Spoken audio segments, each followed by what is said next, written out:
Good morning and welcome to Mindset Mondays with DTK. This is episode 104 in an ongoing series of live broadcasts designed for those who have a growth mindset or those who'd like to create one.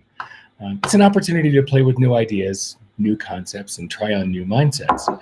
So if you'll take just a moment to click share underneath your screen and invite folks in your community, your colleagues, your friends and family to the broadcast. The more voices we have in the conversation, the richer the content.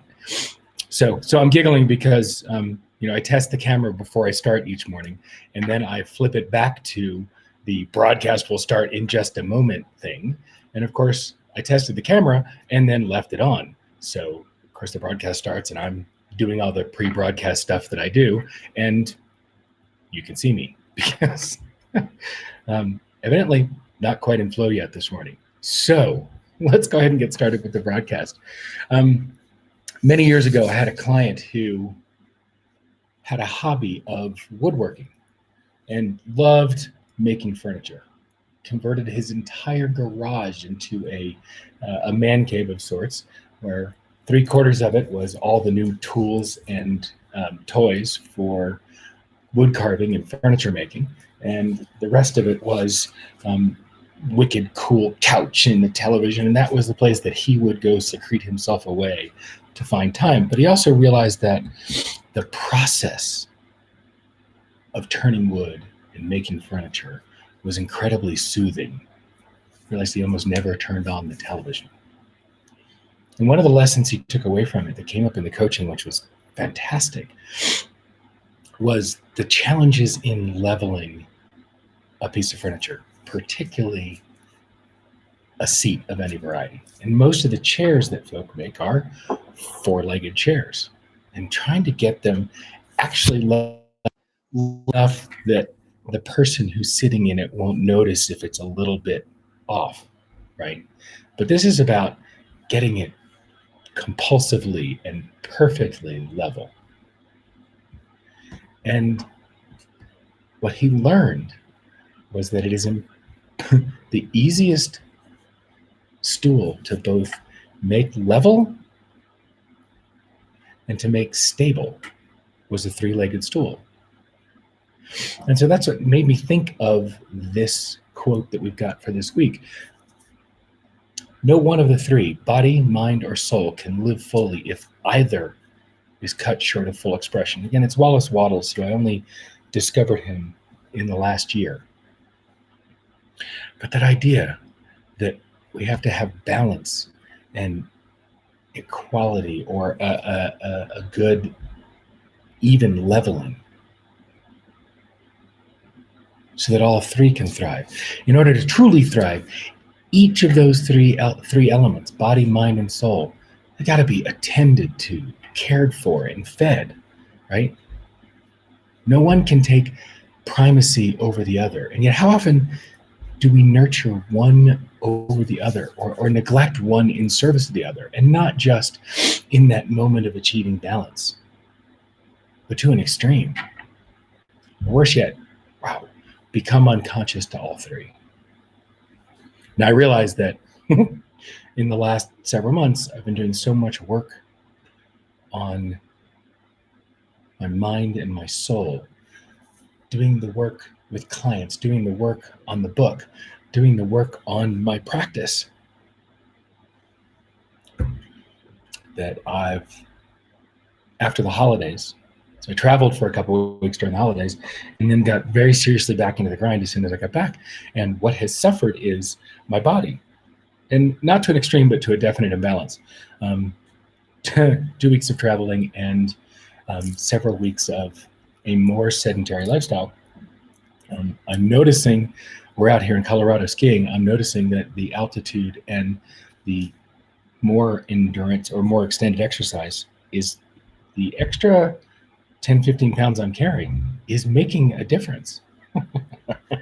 It makes a difference on what my endurance is. It makes a difference on my enjoyment. I think it's making a difference on my right knee. I started noticing that on the first run.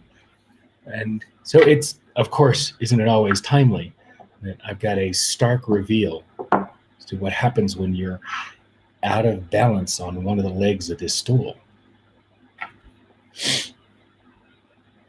This is the way we're built, mind, body, and soul, attending to each one in due and in share of what's needed. Marcella is an active participant in a lot of these and was talking about in an offline quote, many times she finds it difficult to keep that stool level.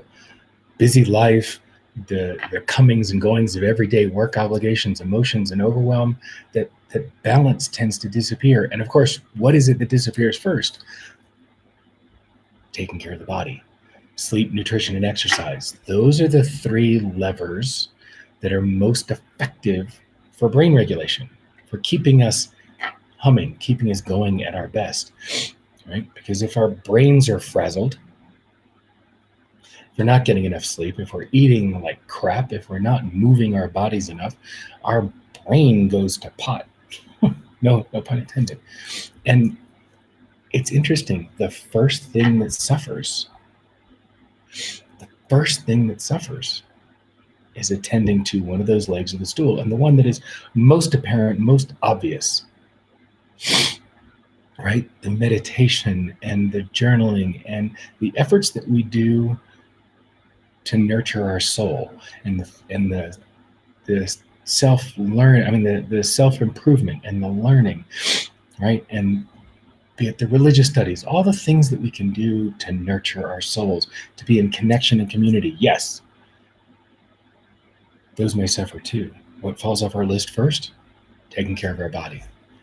Our minds, keeping our minds sharp, doing what we need to do for work, doing what we need to do to improve our brains, that doesn't seem to fall off as quickly.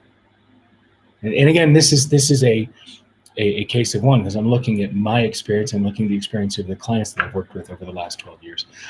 And I see that the order that they fall off in, and maybe, I am my clients are me. So the data set can be skewed. But it's astounding how much when things get perceived as overwhelming, when life gets full, taking care of our bodies comes out of the system. Watching a television show Elaine and I were watching a show called The Young Pope. It's with John Malkovich is one of the characters in it. He's in the second season. And when they described his character, Sir John Brannox, he said he doesn't deviate from his practices, even in the face of death. He maintains his routines, the things he does for his body, his mind, and his soul, regardless of what the constraints are or the conditions are around him.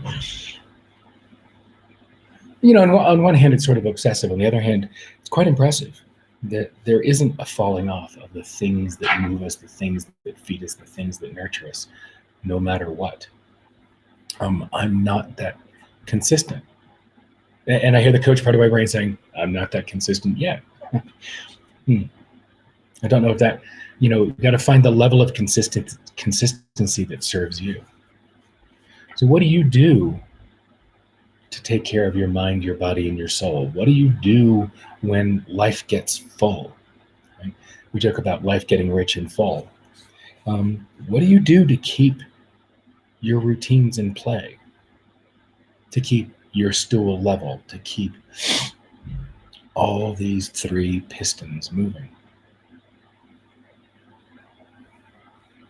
So as I ask the question and pause, part of what comes up for me is, what will I be doing differently? What will I change differently? How will I keep these routines going? With the book coming out and hopefully a very full schedule because of it during the promotion period, that's going to add a challenge to, or could easily add a challenge to keeping the stool level. With the travel that we've had and that we have coming up and the schedule that we've got going, what needs to change to keep my stool level and all three of these legs the length they need to be? So it's an interesting question, and I'm curious how you make choices in your world to keep your routine.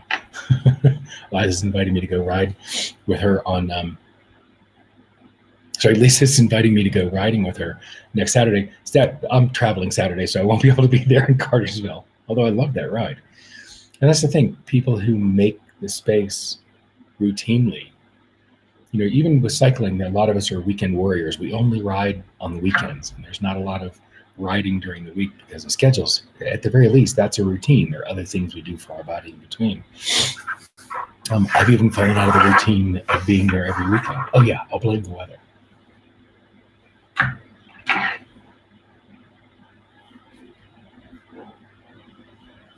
Yeah, that's the challenge.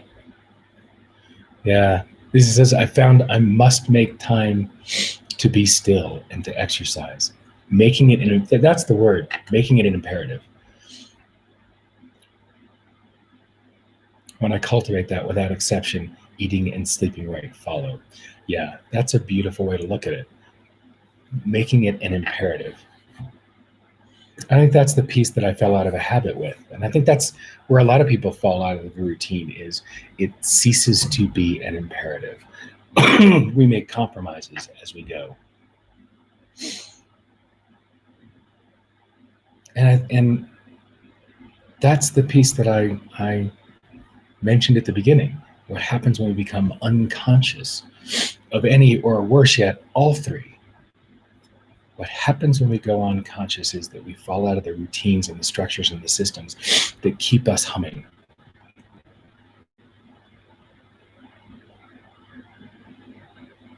Yeah. So I think the question is, how do we stay conscious enough of the stool to do the things that keep it level?